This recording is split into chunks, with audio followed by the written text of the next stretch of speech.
Hello guys, আসসালামু আলাইকুম। কেমন আছো তোমরা সবাই? আশা করি সবাই ভালো আছো। তো আল্লাহর অশেষ রহমতে আমিও ভালো আছি। দেখো, আজকে এখানে নিয়ে আসলাম তালের বড়া রেসিপি।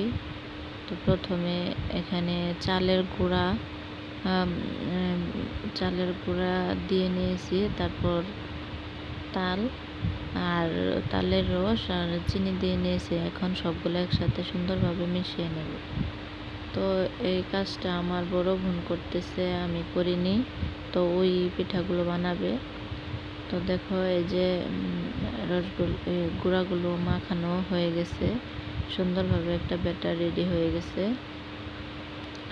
তো ব্যাটার রেডি হয়ে গেছে, এখন চলে যাব চুলায়। পিঠাগুলো বানানো হবে মাটির চুলায়। তো সেই জন্য এখন আমরা চলে যাব রান্নাঘরে। তো এগুলো মাখানো হয়ে গেছে সুন্দরভাবে। দেখো, সুন্দর একটা স্মুথ ব্যাটার তৈরি হয়ে গেছে। তো এখন এই পিঠাটা কিন্তু দারুণ মজা হয়, দারুণ টেস্টি হয় তালের এই পিঠাটা। তো তালের যত পিঠাই হোক না কেন, এই আজকে যে বানানো হবে এই পিঠাটা খেতে অনেক বেশি মজা হয়। তো এই যে দেখো, সম্পূর্ণ ব্যাটার রেডি। তো কড়াইয়ের মধ্যে অনেকগুলা তেল দিয়ে নেওয়া হইলো।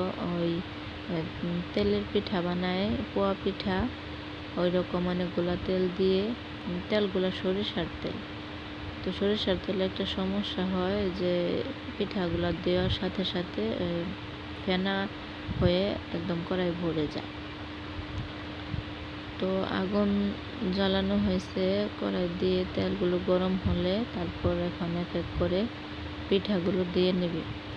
তো সুন্দরভাবে পিঠাগুলো দিয়ে নেওয়া হয়ে গেছে। এখন দেখো, ফেনার জন্য দেখা যাচ্ছে না। তো এই যে ফেনা কমে গেছে। এখন পিঠাগুলো উল্টিয়ে দিচ্ছে। তো গুঁড়াগুলো ফ্রিজে ছিল, চালের গুঁড়া, সেজন্য এই পিঠাগুলো একটু নরম নরম হয়েছে। উল্টাতে একটু সমস্যা হয়েছিল প্রথমে কি। তো এটা দ্বিতীয়বার দেওয়া হয়েছিল সেটা। তো এখন দেখো, এক এক করে উল্টিয়ে নেওয়া হয়েছে।